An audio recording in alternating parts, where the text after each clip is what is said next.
Please welcome Luton's James Shea. What a mad season. Yeah, a bit of a mental one, if I'm honest. What a mad club, really, isn't it? I joined in League Two, Yeah. and now we've just been promoted to the Prem, so it's been a bit of a mad one, if I'm honest. But Luton in the Premier League, Kenilworth Road in the Premier League. To have teams like your Cities, your Arsenals, Uniteds down there, it's gonna be good. It will. I've never been so nervous in all my life, and that is the God's honest truth. And then we go and score in extra time, the last kick of the game. I'm 32 years of age. I nearly cried 4 times on the pitch. We're going to enjoy it. Don't get me wrong, but we've earned our right to be there. Have I got that wrong, by the way? Give you his first name and everything. Have I got that wrong? Arsenal fan, used to go to all the games, so to come up through the Arsenal, it was a dream. Yeah, I went to Southampton. I was only there a week. Remember ringing me old man. I said, Dad, I'm on the bench. I'm on the bench in a couple of days in the Champions League. Couldn't believe it. It was unbelievable. Got chipped by Rooney. Joe Hart was unbelievable. What does the Goalkeepers Union mean to you? What a save from Mark Howard.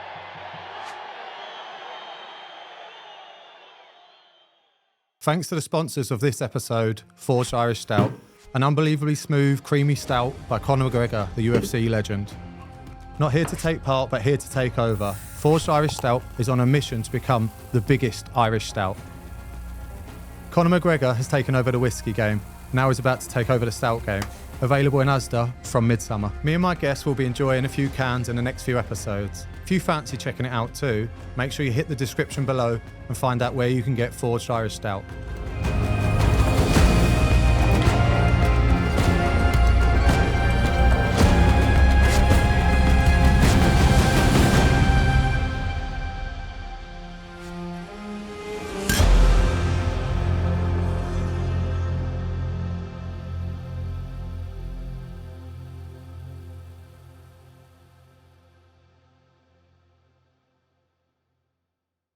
Hello everyone and welcome back to the Yours Mine Away podcast with me, Mark Howard. Today I'm delighted to be joined by a very successful guest. Probably had one of the most amount of promotions that we've actually had in. But yeah, I just wanted to say that I've had a couple of weeks off enjoying some family time. So it's good to get back in the studio and hopefully we've still retained our audience. Hopefully you're still there. But please welcome Luton's James Shea. How you doing, mate? Cheers, mate. Thanks for having me. Oh, thanks for coming in. What a mad season. Yeah, a bit of a mental one, if I'm honest. What a mad club, really, isn't it? You've had an unbelievable rise in the last few years, but this year especially is... It's been incredible. I'm not going to lie. I've been there. I think this was my 6th season, and we've had 3 promotions. I joined in League Two, and now we've just been promoted to the Prem, so it's been a bit of a mad one, if I'm honest. It even sounds... I know we'll get used to it as we speak about it more and watching your match of the day and stuff, but Luton in the Premier League, Kenilworth Road in the Premier League, it's something that I think we all can't wait to see because it's a different experience. You can say that, but you've played there. You've seen what it's like. It's not. It's a special place. Yeah, I can say that. It's a hard place to go. It is. The crowds on top of you. Hostile, especially the Tuesday night, Wednesday night games. They're really good for us. They are.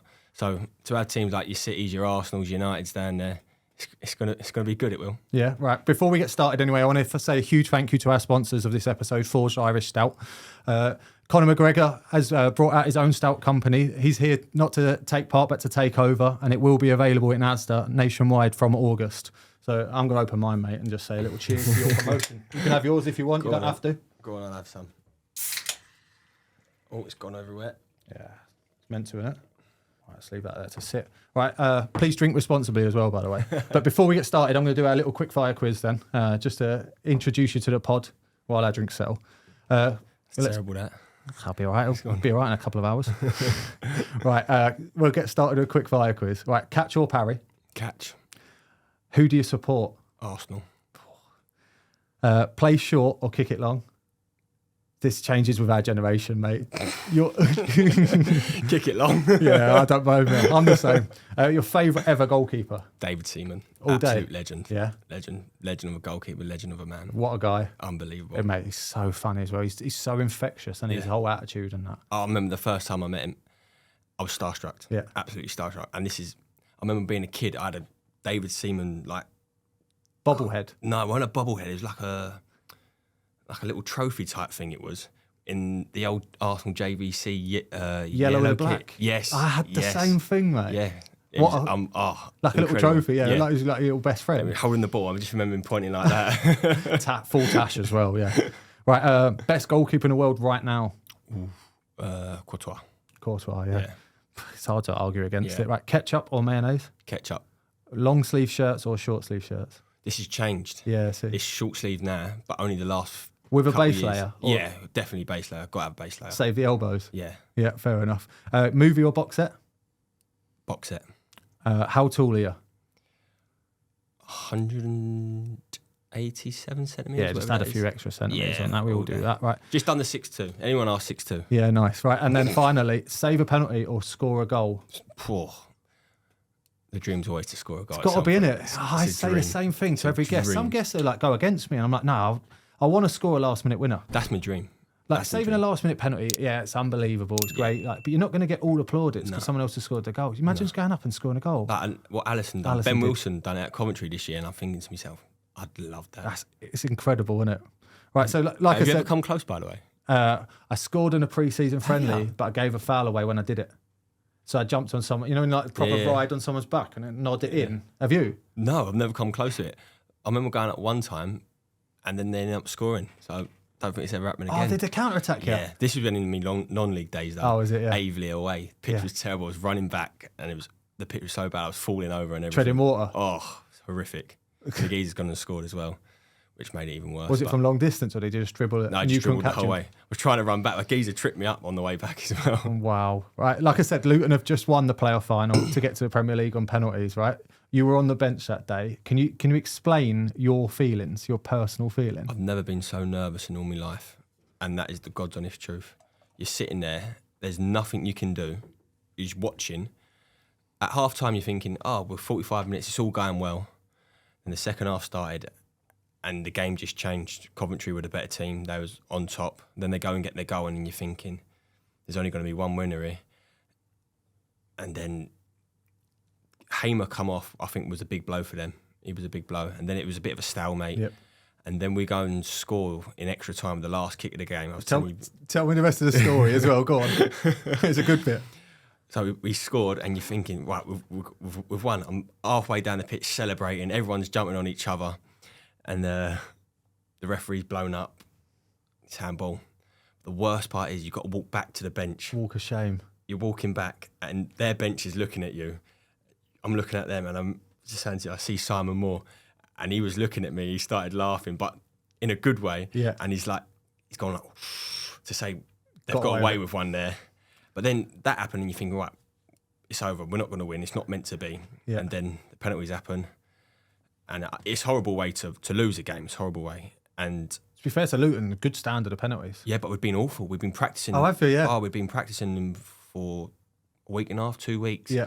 And the standard weren't great, if I'm honest. Oh, no. No, the boys, you're getting some of the boys' heads, and I'm not going to name drop anyone, but there was one person in particular. I had him in my pocket. I just knew every single time where he was going. I did. But thankfully, when it mattered, the boys produced. Yeah. Oh, obviously, from that moment then, when the lads missed, were you just mad, just straight run, on the pitch? Just run. Didn't know where to run. Honestly, I had I-line, B-line for Ethan. So Yeah. I'm going straight to Eth. Goalies Union. Yeah, as you know. And I've never run so fast in all my life. I had to do a little jig around Luke Berry because he was running, then he stopped. So I had to jig round him. And then I just jumped on Eth and then shouting, running. Yeah.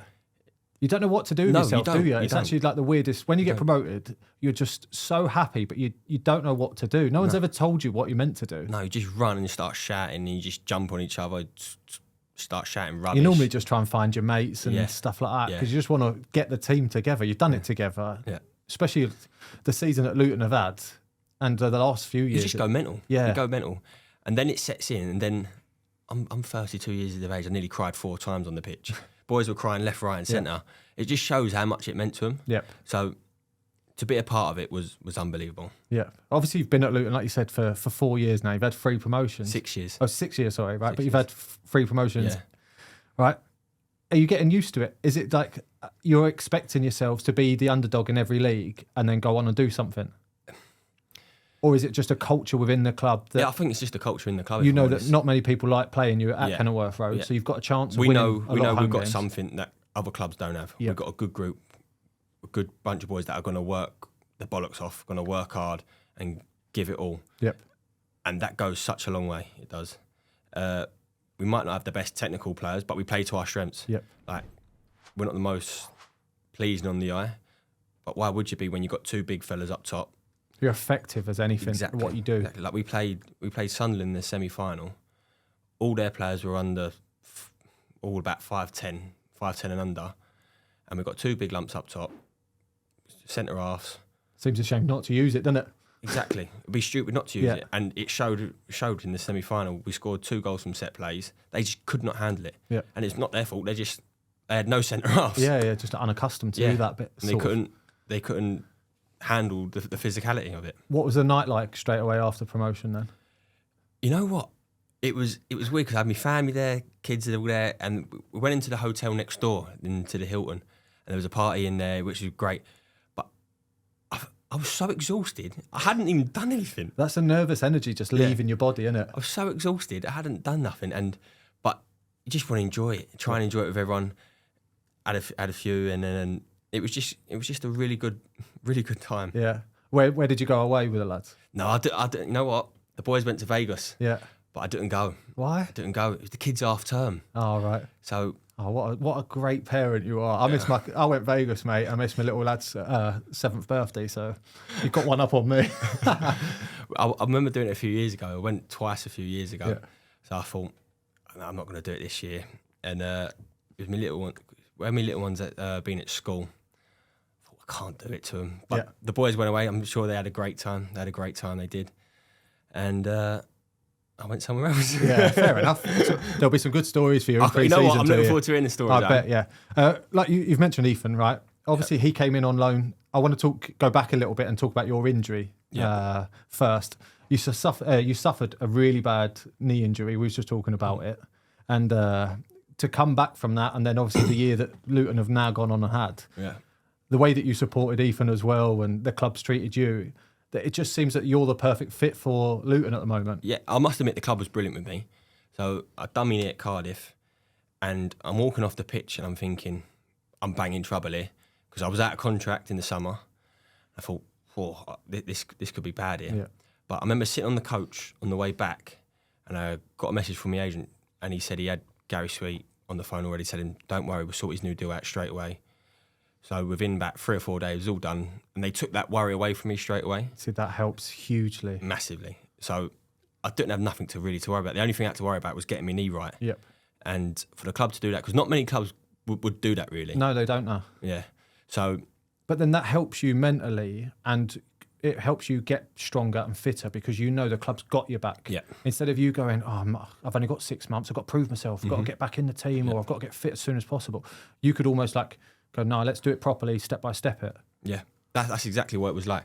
So they took that worry completely away from me. Then all I had to do was worry about me. I had me up done. And then I think it was about 8 months after me up, I was back on the bench. It was really weird and quick how it all happened. Yep. But I'm not going to lie to you, I don't miss it. No, it was nice to have a little break from it all, if you know what I mean. It was nice to have a break, but still being in around it. Focus on something else. Yeah. Where obviously you're not focusing on Saturday, Tuesday. You're focusing on yourself and your family and making sure you're fit. It was nice to spend a bit of time with Yeah, family. yeah. What you know what it's like. You're away every other weekend, every weekend. So Christmas was at home. Yep. It was just weird, if I'm honest. No pressure in pre-season to get back fit. I hate running. Do you? I hate running. I'm dreading it in a couple of weeks' time. Yeah. We start back next week. I think we start back on Thursday and this goes out on the Monday. Oh, honestly, I hate it. Every year, it's the 1,500 metres they do. Yeah. And I mean, I despise it. Do you? You know what? It's not so much the run, it's just the boredom of the running. Like, you're running around the pitch and I think, after about a minute, I think I would love to just sack this off. I'm the opposite. I actually like the running. You're joking. See, if you put me and said, right, go and do 10K now, I'd do it with a smile on my face. I actually love that. You know, like being on your own or listening to music or a podcast. Like my own headspace, I feel like I just go out and do better. But you know, like you put me in a gym with 10 other people, I won't work. Yeah. I'm too distracted. I'm like a big kid. I just want to be naughty and disrupt people. I'd rather do a goalkeeping blow. Yeah. Do a goalkeeping fitness because I think why are we running around for? Yeah, it's not relevant to us. It's got nothing. We don't do this. Yeah. But to be fair, the goalkeeping coaches last year, they've done more stuff on the bike, on the watt bike, which I don't mind. That's a great shout. Yeah. Yeah. Instead of the running, they've done watt bikes for the goalkeepers. The thing is everybody now comes back fit. Yeah, exactly. You actually, most players go away at the end of a season and get fitter for pre-season because they know it's going to be really hard. Where the last few weeks of the season, you can get through it. Yeah, I'm not gonna. I'm one of them as well. Where I normally come back a couple of kgs lighter than when I was when I finished. The same, yeah. I'm exactly the same, yeah. It's no one's stupid enough to just go on and pile kilos on from nowadays. You can't, because you can't get away with it. No, you'll get found out. Well, this year's going to be especially a bigger test for you as well with stepping up to the Premier League. Yeah, but what you expected? To be honest, I ain't got a clue. Yeah, I really don't know, and I still don't think it's sunk in yet. I don't think it's sink into the first game of the season, or when you turn up for pre-season and then you got the Premiership balls. And the night balls in pre-season have been nice. Exactly. That's exciting. It's things like that. The new badges on the sleeves. It's the little things, I tell you. Like the fixtures come out the other day. We've got Brighton first game away, and it's going to be a tough game. Don't get me wrong. There's no easy games in the Prem. You're looking at it and you're thinking, that's tough. But that's what you want. Yeah. It was like that when we got promoted to the Championship. You're looking at it and thinking, where can you pick a point up from? Yep. But you just crack on and see where it takes you. Yeah, like you said, you've got something in that dressing room that's got that resilience and that. So we're going to enjoy it. Don't get me wrong, but we've earned our right to be there. Yep. We talked about it off air, but I was telling you about like the underdog story of the clubs this year. It seems to be that obviously yourself and Coventry get into the playoff final and then in the leagues below, we've got huge football clubs from years ago that have gone and got promoted this year. We've had Plymouth, we've had Sheffield Wednesday, Carlisle, Notts County and Wrexham. So like it just felt like this year for the promotion, everybody, it was like the oldie worldy clubs, the proper clubs that were like the founders of the football leagues. Definitely. Like I said, no one would have said a Coventry Luton final. It'd be off your head to think that, especially at the start of the season as well. First half of the season, we didn't have a great home record either. Coventry were struggling at the start because they couldn't play any games. Yep. So for both teams to get to the final, it was incredible. But they deserved it. Yep. Coventry are a really good team. We played them in the FA Cup halfway through the season. I think we played them in the January, and we knew that they were good. And like we beat them on the day, but we turned up with like 5,000 fans. Yeah. You know what? I remember watching that. Yeah, and like it was one of my favourite games I've played in, just because the atmosphere was so good from our fans. I don't think that the Coventry players or their fan base expected like a non-league club to just turn up and do what we did. Probably didn't realise how big Wrexham are. Yeah, probably. But I think obviously that's changing now with everyone's perception of how Wrexham is as a club. And I know we've come out as favourites this year for League Two, but right and all. Yeah, well, we'll see. I hope so. I think we'll do well. I think the club, everything it's doing is building. But again, going back to Luton, how they've gone and done it of always being like an old club that not many people. To be honest, you're not the most glamorous club to sign for. No. But you do put together a great dressing room and a great set of lads that go out and stick to tasks. I think the first thing they look for is the person. If you're a good person, that goes a long, long way. Like, what are you doing now? God knows. I'm joking. God knows. But I think I remember when I signed with Nathan Jones, one of the first things he said to me was, no dickheads. Yep. They signed no dickheads. And we've never had one, to be fair. It's so important. So important. Like, you can have the best. You can be the best player in the world, but if he's a dickhead, he's going to spoil a dressing room, isn't he? Yeah, and that's the last thing you want. We've had such a good group. Like there's about 4 or 5 of us that have been in there in League Two, that have come up through the leagues. Yep. You look at there's one boy there, Pelly Ruddock. Yeah, he's been there since the conference. Yeah, I wanted to ask about him.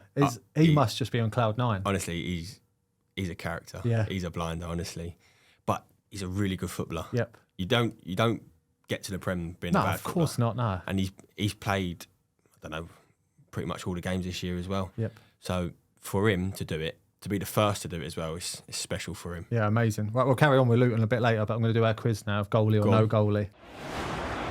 What a save from Mark Howard.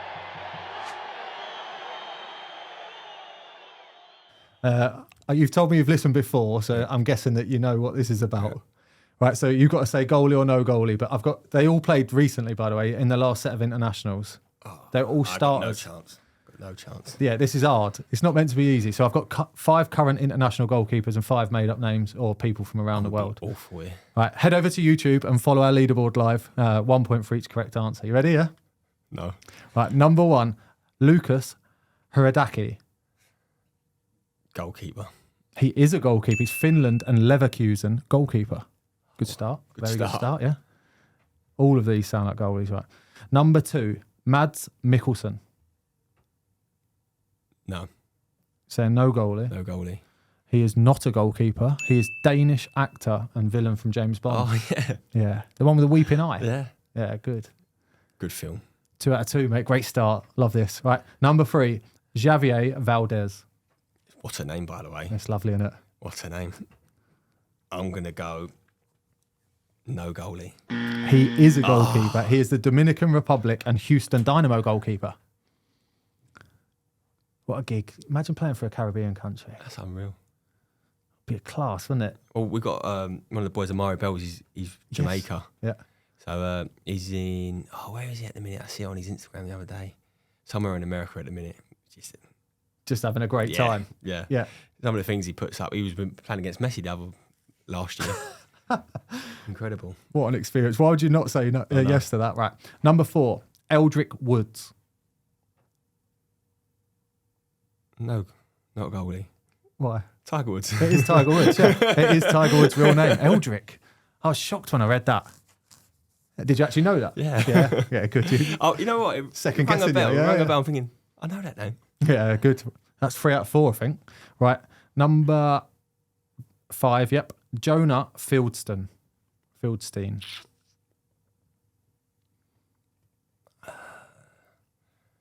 Goalie. Jonah Hill is not a goalkeeper.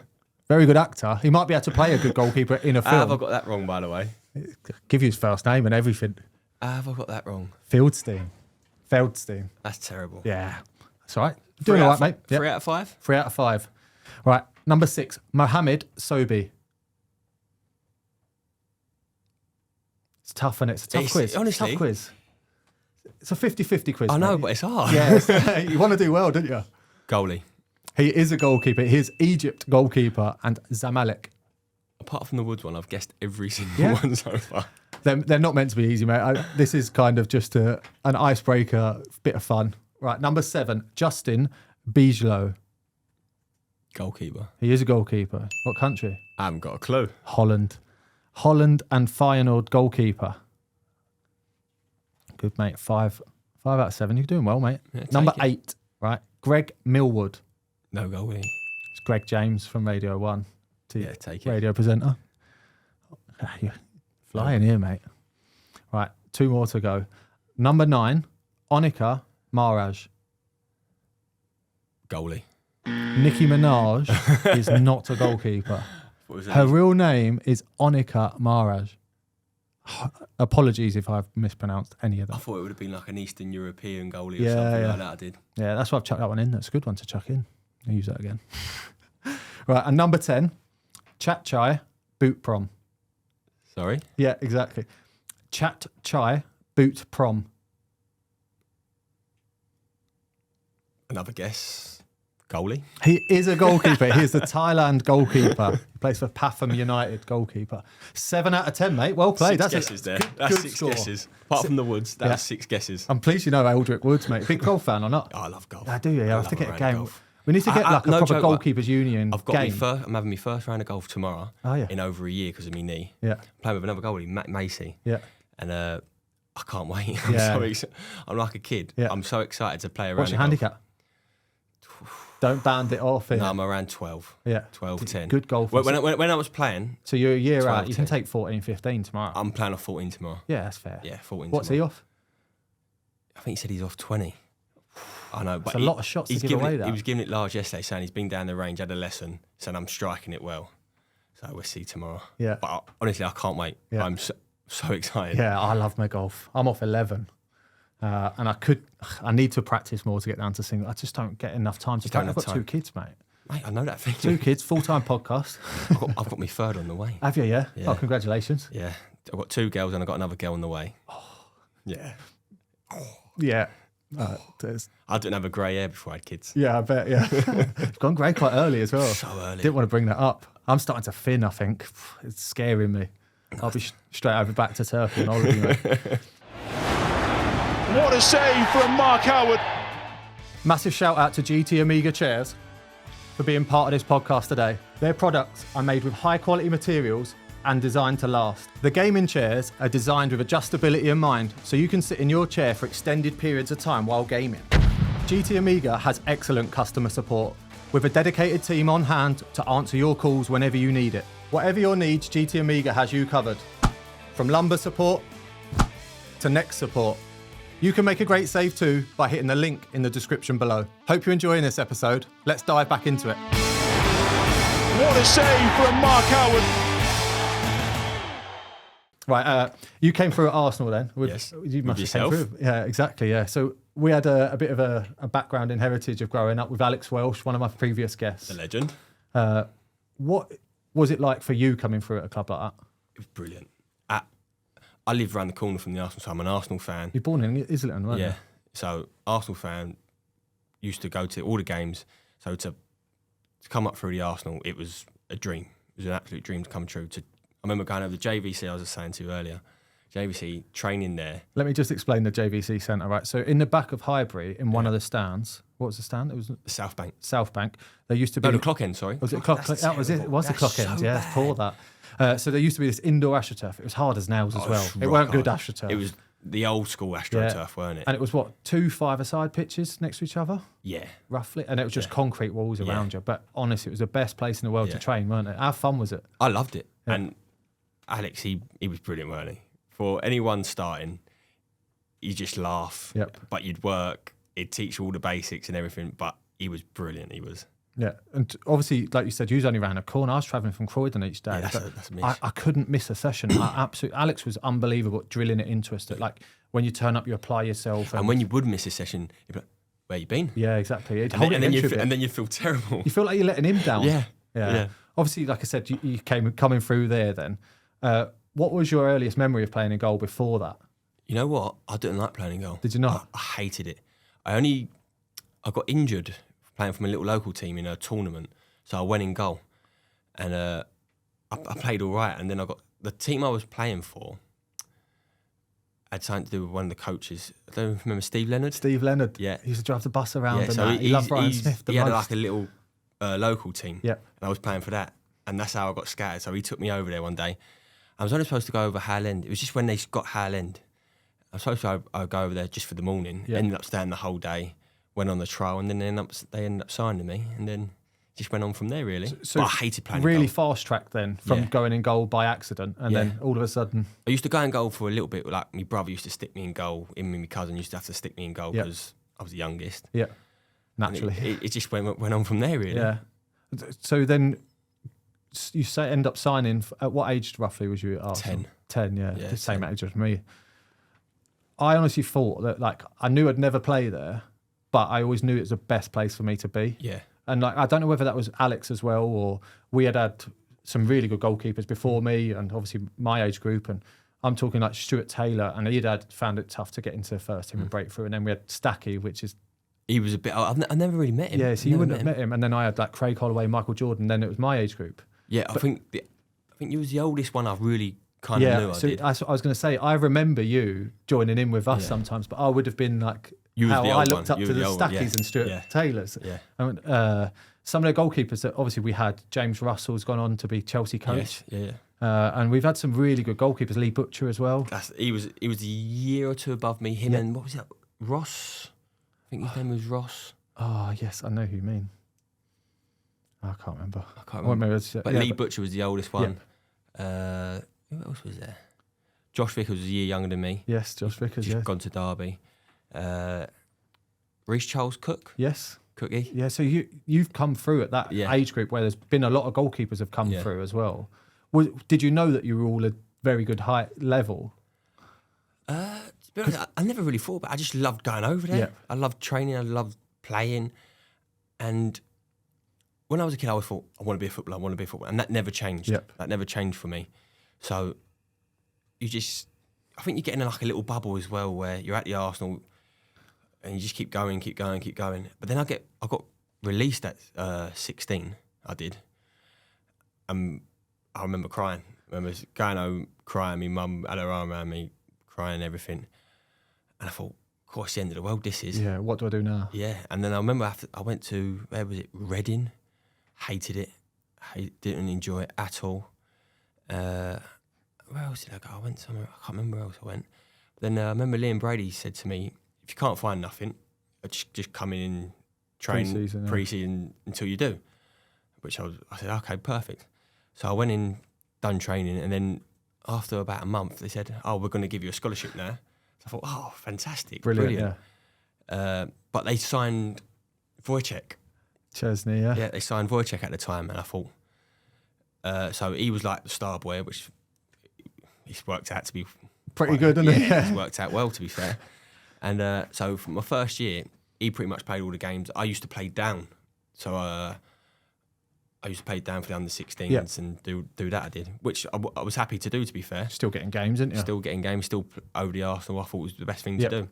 But then in the second year, Wojciech moved up, and then I played the whole under-18s. We've done the Youth Cup. And you won the league and you won the Youth Cup. Yeah, I wanted to talk about this. Yeah, I'm not gonna lie, we pissed it. Yeah, absolutely pissed it. You had some team though. Can you go through some of your players in your team? I could tell you. Right back was Craig Eastman. It was unbelievable. We had centre halves of Carl Bartley, Luke Ayling, gone on to have a great careers. Unbelievable careers, yeah. Tommy Cruz, left back, very good player. He just suffered with a lot of injuries. Really young he did, which killed him. Then in the middle it was Francis Coquelin, Emmanuel Frimpong. All went on to play for first team. Jack Wilshere, Henry Lansbury, J. Emmanuel Thomas. Jet was some player. Unbelievable.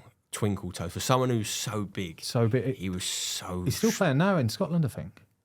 I think so, yeah. He was in Scotland, then he went out to like India or China or somewhere like that. He had one of the hardest hammer foots.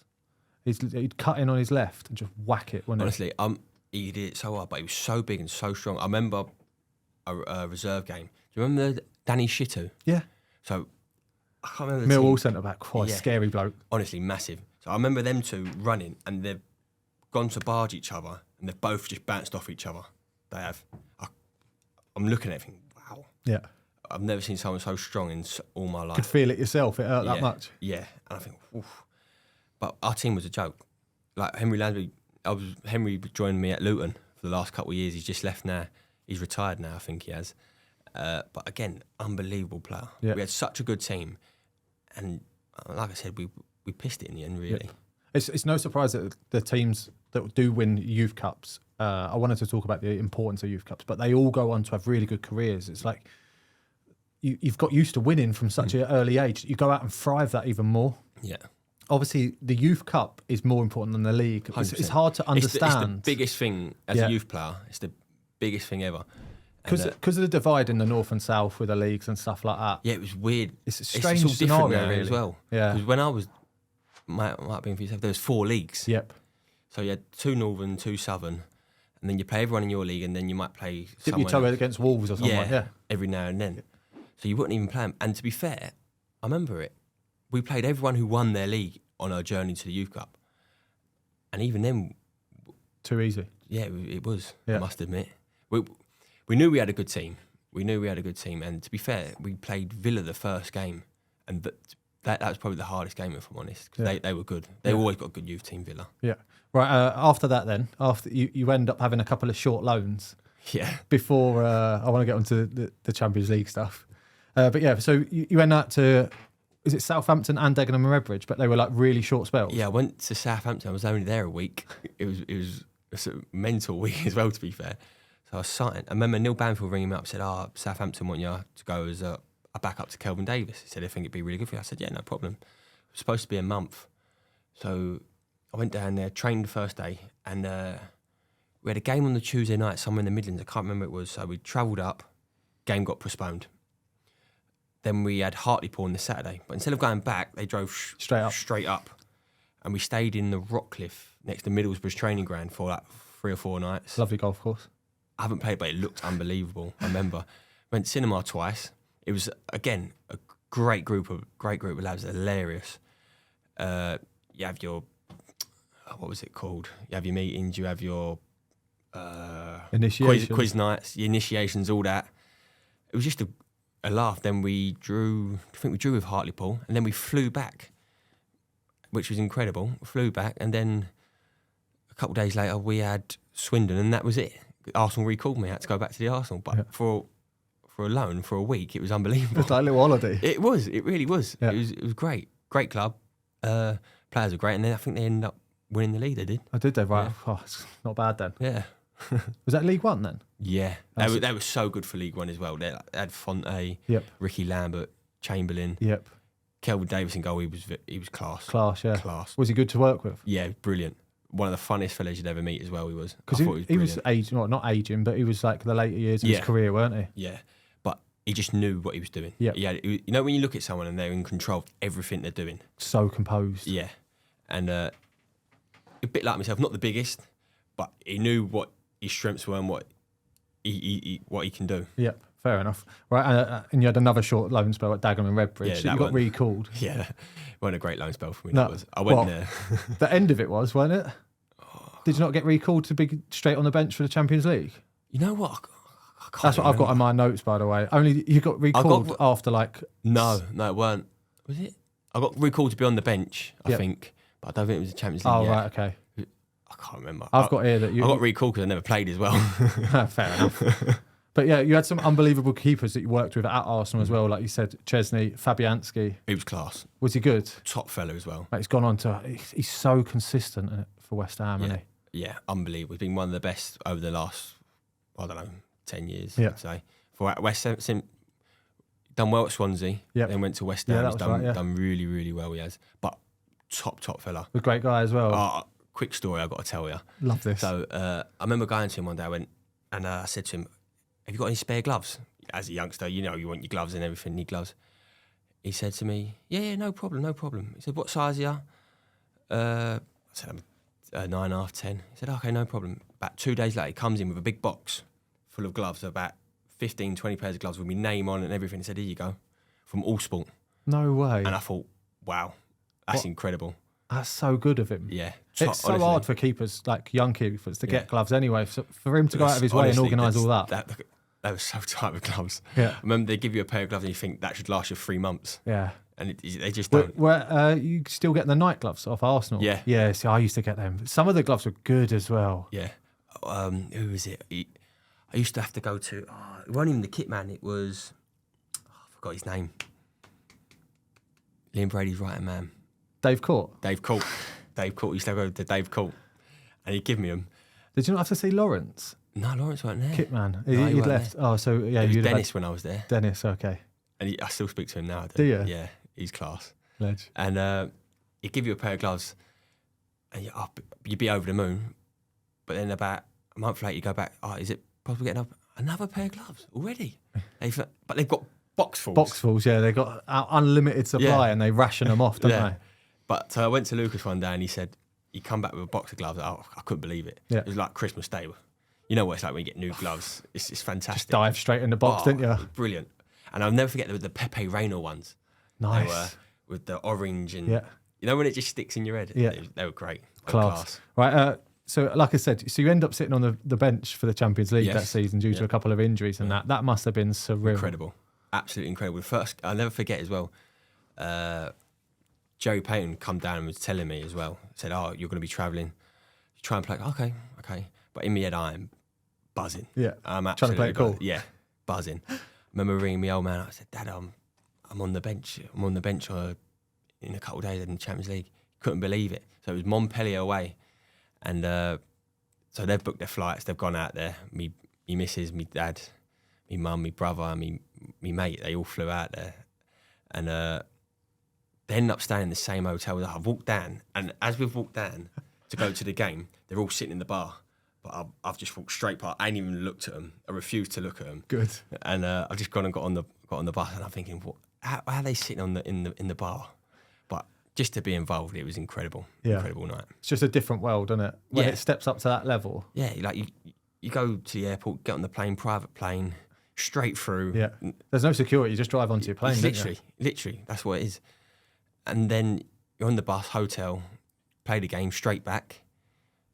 And it's over before you know it. Yeah. But just as an Arsenal fan, it was unbelievable. Surreal, yeah. Right. Obviously, you go from that massive high to the end of the season. You actually get released off Arsenal again. Then I didn't realise you got released the first time. Yeah. So I remember speaking to Jerry. I said, I want to know what's happening, because it was coming to the end of the season. He said, I don't think we're going to renew, which is fair enough. My time had come. I've got to move on. I was getting to an age where I needed to go play and start a career for myself. Yep. Probably stayed there too long, if I'm honest. Should have left a few years earlier. But you know what? You get comfortable. I've got on the bench a few times. It's nice. It's unbelievable, yeah. And I couldn't get nowhere. I could not get anything for love or money. I couldn't. So couldn't get a trial. See, like that then, that's so hard to take at times, because you're adamant that you're like, that something will come up and you're keeping fit, but like when there's no light at the end of the tunnel and you're like, what am I doing? Yeah, and I'm not phoning your agent. I'm not going to lie, I used to think to myself, I've been at the Arsenal, I'm 21, I think I should get something. Yep. I should get something. But no, I had nothing. So I ended up I actually went back to the Arsenal and stayed there until just to train, keep myself ticking over. They were brilliant, by the way, and I still trained with the first team every day. I did. It was brilliant. Like, I remember the boss coming over, speaking to us, asking me how things were. He said, "No, you stay as long as you want.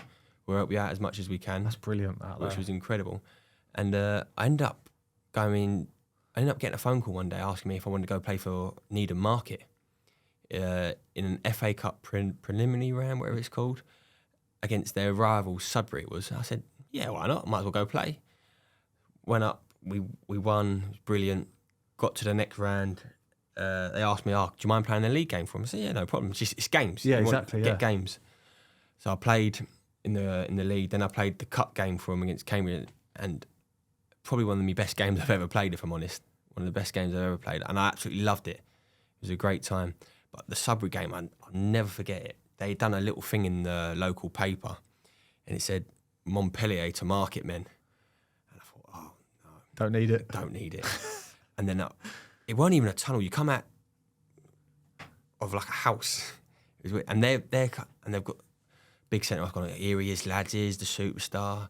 It's not Montpellier now." I think, oh my God, I do not need this. First cross comes in, absolutely gets smashed. I'm thinking, I don't need this right now. But it was the best thing that ever happened to me. It was, and then like a culture shock. Yeah, straight off the bat. Massive. But I'd recommend any goalkeeper go do it. Just go play. Yep. I wish I'd done that when I was 17, 18. Yep. When I played that age. That's why like the loans are so vital now for keepers coming through. They just need that bit of experience. Go and toughen up. Go and learn a different way of playing. I think people turn their nose up at it. Though. Yeah. Young goalkeepers at big clubs will turn their nose up at it. But it was the best thing I ever done. And after that, they wanted me to sign for them, but it was a bit far to travel. I was still training at the Arsenal, so it was needing marks up, I think, like Ipswich, Norwich way, so it was a bit of a mission. So then Tony Roberts sorted me out. He knew the manager at Harrow Borough, Dave Anderson, and so I went and played there in the Ryman Prem, and it was the best thing I ever done. Class, yeah. I absolutely loved it. Played every game as well, didn't you? Played every game. The manager was incredible. He took me in. He said, "Listen, I will do my best to get you back in the league," and he got me a move basically to Wimbledon. Because he used to be the Wimbledon manager in the non-league. He used to get them down to come watch me, and I loved my time at Harrow. Absolutely loved it. I played probably my best football there. It sounds like you respond really well to managers that just have faith in you and are honest. Yeah, that's all you want. That's all you want, really. That's all you want, yeah. And I knew I was going to play every week. I knew I was playing every game. And we weren't the best team in the league, so I was busy all the time. Yep. So I always had stuff to do, and I loved it. I cannot speak high enough of Dave, Harrow Borough. I absolutely loved it. And that got me a move to Wimbledon. I went and played a game for Wimbledon, and after that they said, "Oh, we want to sign you." Right, I want to go back a few steps here as well and talk about the England stuff. Oh, that was a weird one. That was because. So I remember it like it was like obviously because you was at Arsenal and they used to train at training ground, London Coney. And what it was two of the goalkeepers were injured, so they needed another goalkeeper. And Sean O'Connor come over to me and said, "Oh, England need a goalkeeper. Do you fancy it?" I said, "Yeah, I'll have a bit of that." Yeah, I've got to go ask Jerry first. Yeah. And Jerry said, "Yeah, no problem." So as I'm going back, all the players are walking out. So I thought, I'll just walk with them. But they've all got their black kits on. I've got my Arsenal gear on. And then ended up training with Joe Hart. Yep. Because I think it was David Stockdale was injured or something. I can't remember who it was, if I'm honest. I can't remember. So for those that don't know, obviously that are maybe quite a bit younger, James managed to go and train with the England full team. Was it just for a day? Or was it a couple of days? No, just for the day. Just for the day. But like, it kind of went viral at the time, didn't it? It went in every newspapers saying it's like I've been called up. Yeah, it was. Yeah. All I was doing making up numbers because they needed a goalkeeper. That's unbelievable that they still gave you that chance to come and train with them. And well, it happened a few times. So they used to get teams go over there. Like Brazil was over there one time. They needed an extra body, so 3 of the boys went and trained with Brazil. Had the kit and everything. It was incredible. So they always used to have something. Even sometimes they had the American footballers over there when they used to play at Wembley. So you'd go watch them. So stuff like that was happening quite regularly. Yep. So it was quite normal if they needed to play. Players. One of my days while I was there was Robin van Persie's signing day. So like I got told after training one day that like we need someone to come back out and do a bit of training in the afternoon. So like, I was only a young kid. You go, yeah, I'll do it. Yeah. Didn't have a clue, and then turned up outside and there's like 50 cameras around the pitch, and Robin van Persie just smashing shots into the top corner, and I'm just diving around, not getting near anything. Like, it was unbelievable, and like I don't think I made a save. I must have looked like a right dick on camera. And then, but that was normal. It was like you'd go and do a signing day, or you'd go and do like another shooting day. And you'd be like, But just to train with him, it was unbelievable. Got chipped by Rooney. Don't say that out loud. Honestly, he done me unbelievable. And he just gave me a look and just give me a little smirk to say, yeah, I do it all the time. I thought, fair play. Yeah. Fair play, yeah. But just to train with him. Did they look after you? Oh, they were brilliant. Yeah. Absolutely. All come over, introduced themselves to me. Joe Hart was unbelievable. How good was he? He was... Because that was in his pomp as well. Yeah, he was very... But to be fair, I must admit, the goalkeeping was basic. Was it, yeah? I can't remember the goalkeeping coach. He was just like rolling it down, picking it up, stuff like... It was really basic. But Joe Hart, top for that. And whenever they went back there after, he'd always come over to say hello to us. Oh, lovely. Like things like that. Yep. Goes a long way, doesn't it? Goes such a long way. And again, I can't speak high enough. Come over, say hello, have a little chat. And you don't have to do it. No. You don't have to do it. And but just to do that, it's a great memory. Yeah. Great memory. All right, okay. I won't embarrass you too much with that sort of stuff. Before we carry on then, but with Wimbledon, I want to talk about gloves with you. What a save from Mark and Howard. This is the glove review on the Yours, Mine, Away podcast. Yes. I know I asked you to bring some gloves in late notice, so it's my fault. I blame myself. What gloves do you currently wear? One glove. What size are you? 9.5. Yeah. I was a 10, but I've gone down there because they're quite a little bit big. You like a tighter fitting glove then? Yeah. I like a roll finger, old school. Yeah, I was going to say, what cut do you wear? Roll. Proper roll fingers, yeah. No hybrid cut. No. I used to wear hybrid cut. And then he sent me the roll fingers one time. And I thought, I played a game in them, kept clean sheet. I thought, well, yeah, I like these. Yeah. So I stuck with them. I was speaking to Miles about a couple of days ago, saying that you're coming in and that, and he said, "Oh, what a lovely fella!" Like, he come to the final the other day. Yeah, he said, sorted me out a nice pair of gloves, put a bit of a personalisation on it. Yeah, for the final and everything. It was class. But I've been with him since I joined Luton, to be fair. Yep. And I've done all right. You've done all right out of it, haven't you? Exactly. So they've done well out of it too. Christ. So I say to him, I don't like changing. Yeah. I'm not one for trying all different cuts or anything like that. Yeah. I like one glove, and that'll do me. Yep. I don't like changing. Like, fair enough. There's all these different cuts these days and hundreds everything. of different gloves nowadays, mate. It's mental. Yeah. But it's all about trying and testing and finding a pair that you're comfortable with and just sticking with it then. Yeah, but I'm not someone that can wear one cut one day then go wear something else a different day. Yeah. I'm old and boring and where I just I still like a roll finger as well. I'm old as well. I'm a lot older. I look older. Yeah, well, that's just a graze, mate. Have you ever had them custom to you then? Not personalised, but custom. Have you ever had like a finger injury and you've had to like try spines or? To be fair, touch wood. Webbed your fingers up or anything? Touch wood. I've been lucky with my fingers. I remember breaking my metacarpal. Yep. A few years ago, but then COVID happened, so it didn't really matter. Yep. Didn't make a difference. I think I missed one game in the end, so it didn't make. Great timing. Perfect. So touch wood, I've been really lucky with my fingers. How do you look after your gloves? Oh, wait. Let me. How many games do you wear your gloves for? 4 or 5. Really, as much as that? Yeah. Yeah. It's good going. That. Yeah, 4 or 5. If they don't get me wrong, if there's a big, if they start to deter, if they go, then I'll change them. But 4 or 5 usually. Yep. Then they become training. So you must look after them then. Oh yeah. In between, how do you look after? What's your routine? Yeah, because everyone's got their own little thing. Do you put them back in the bags? Do you wrap them in a towel? Do you hang them up? A match pair, I'll wear them the day before. Yeah. Knock them in for about 15, 20 minutes, just get it. Then that night, I'll hand wash them, then let them just hang. Then they become me me match pair, Yeah. and then before every game I'll hand wash them, let them hang. Yep. I won't wear them. Then they'll just be Put a matched. bit of moisture back in the gloves. Yes, Yeah. and then I love the geekiness. I love it, man. It's so sad, isn't it? Yeah, no, so but sad. but they're our tools. It becomes a routine. Yeah, it does. Yeah, and Becomes you a actually, routine. when you go to an away trip and that, and you have a shower in the hotel the night before, you're like, right, do my gloves now. That's what I do. I put them out like that. 100%. I have a time as well. I like doing it at a certain time after dinner Yep. on away trips. Go back, wash them nicely, let them hang, and then they hang them in the wardrobe. And then Oh, in the water, in the dark. Yeah, nice. Then by the time the next day comes, they're perfect. Yeah. Yeah. They're spot on though. You know, like I always find that you just got to look after them. I hate it when we have young kids that join in with us and their gloves are dirty or they're old and you're like, just look after them a bit or speak to like us lot and we'll help you a little bit. And you end up going out your way and you're like, especially the younger ones, you're like, no, you can't do that. Do it this way. Try that. There's nothing worse when you go to training and your gloves are old and rotty and dirty and they stink. Yeah. Oh, I hate that. So, some lads love training in a really old pair because it makes them refocus their mind and like concentrate a bit more. I just like wearing a good pair of gloves. Yeah. I love a new pair of gloves and there's that, it just sticks. Yep. See, I do like wearing my gloves for longer, but I always find that my training gloves deter too, like they get ripped too quick. So then I end up need a new moving pair. them forward almost. Yeah. Because I'm old as well, like old fashioned, that I love to train our play. And if I'm not looking the part, feeling the part in training, I'm like, I'm not really doing it right. Yeah. If, like you said, when the young kids come over and they've got old gloves, the palms are completely gone, you think you've got to look after them, look after your gloves. Yeah. Because I had a goalkeeping coach, Ashley Bays at Wimbledon, he always used to say, look good, feel good. Yep. And Rammers said exactly the same about working with Bays.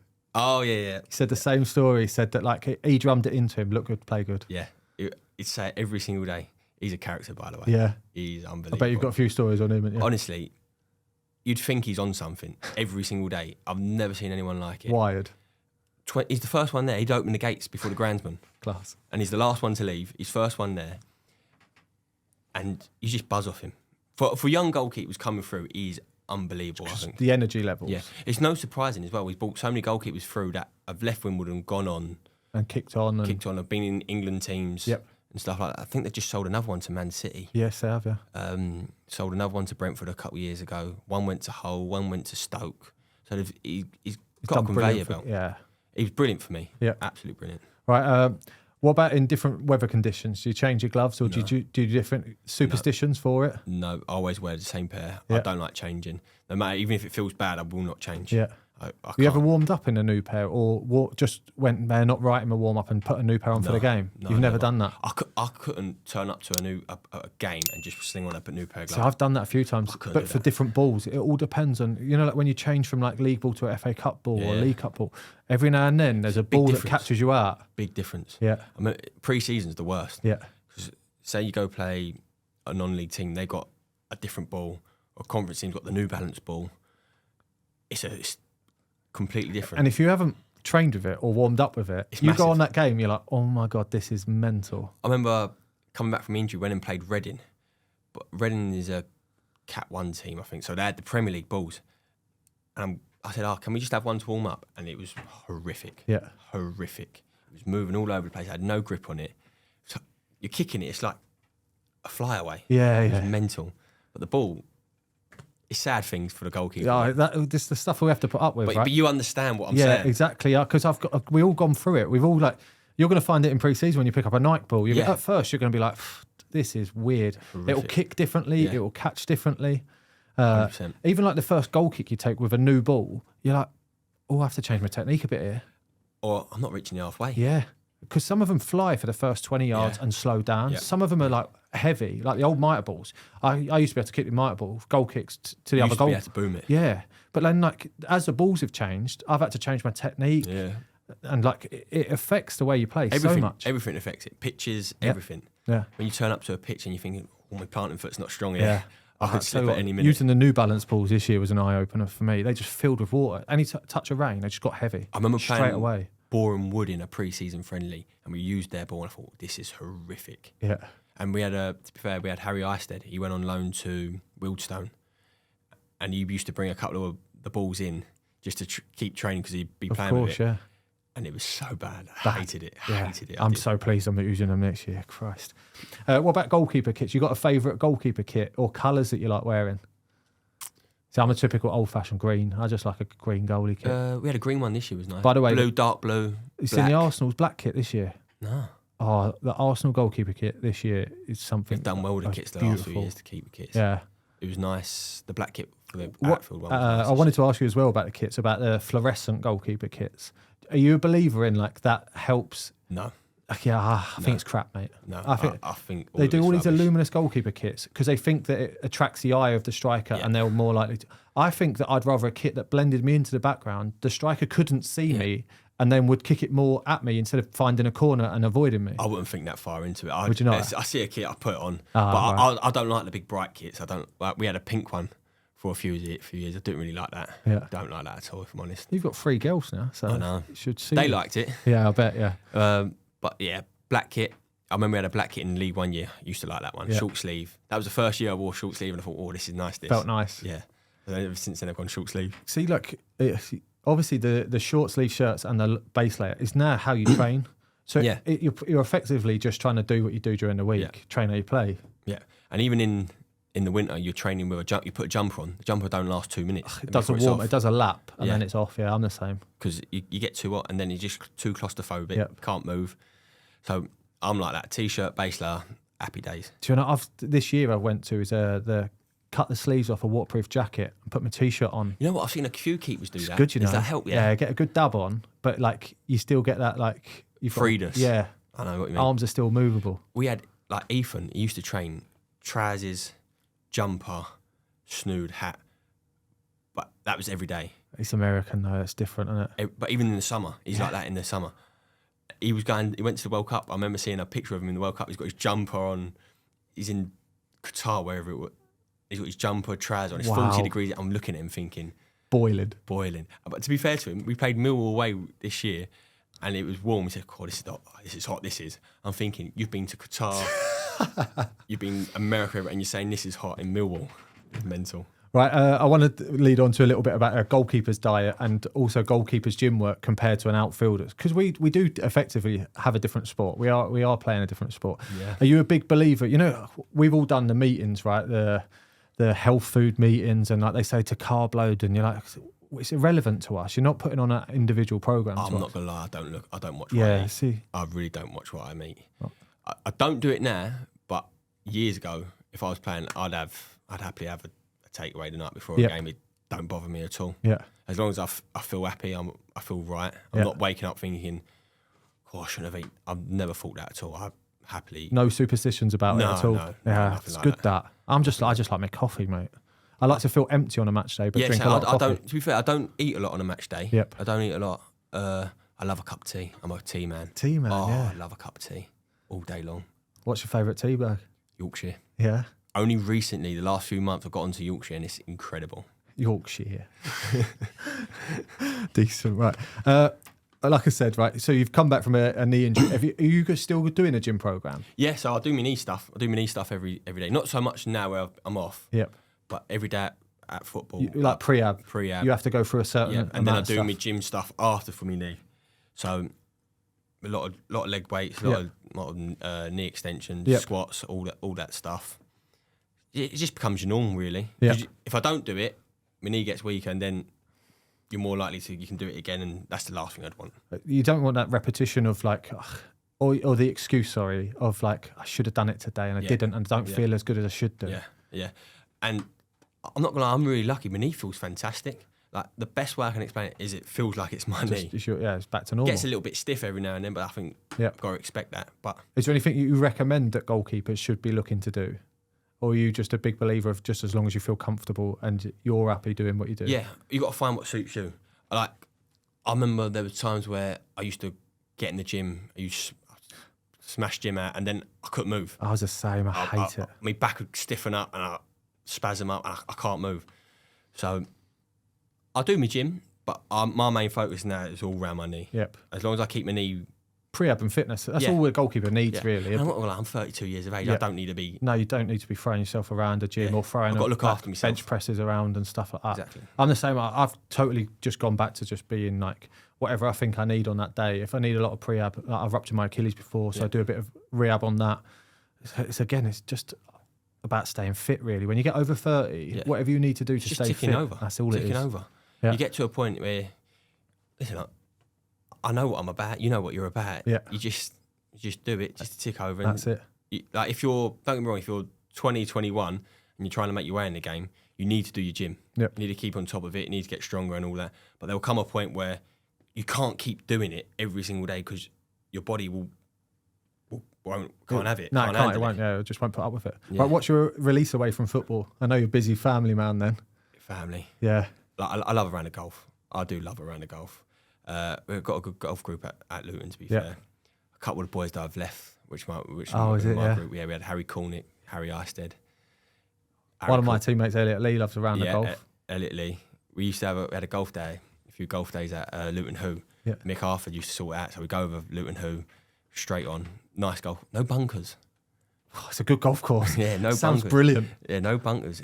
It's a good golf course. We had a little public one up the road, Stockwood.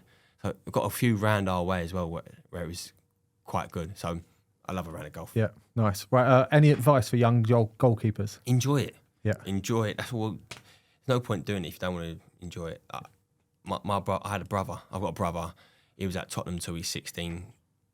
They offered him scholarship forms, but he didn't want to do it. Yeah. Didn't enjoy it. Fell out of love with it. Fell out of love with football. And he don't care. Didn't care. So if you just play it to enjoy it. Yeah. I'd say. Yeah. It's so easy to say, right? But if you enjoy it and you apply yourself, you'll do well. Exactly. So all it's about, because you'll have a good time while doing the best you can do. 100%. Yeah. 100%. Right, and then finally, right, what does the Goalkeepers Union mean to you? Oof. Good deep question to finish on. Look out for each other, really. You back your mate, whoever's playing, you back them. You train hard, but whoever's playing, if I'm playing, I expect him to back me, and if he's playing, I'll be backing you. And you push each other. 100%. And to be fair, I've been really lucky through my whole career. I've always been a part of good goalkeeping groups. I've never had that one who won't help you, who will be a dickhead to you. I've never had that, to be fair, so I've been really lucky. Yeah, brilliant. Right. That's episode done, James. Thank you very much for coming on. Great guest, by the way. Thank you very much. Thank you. And good luck, mate. Good luck in the Premier League. What a sentence. It's unbelievable. What a sentence that is. I don't think I'd ever hear that, if I'm honest. Oh, mate, you deserve it, mate. If anyone does, you deserve it, mate. Cheers, mate. I wish you all the best. This has been the Yours, Mine Away podcast with me, Mark Howard. Hopefully you've enjoyed this week's episode. If you can give us a 5-star rating and make sure you're following and subscribing. Thanks a lot, guys. Take care. Bye. What a save from Mark Howard.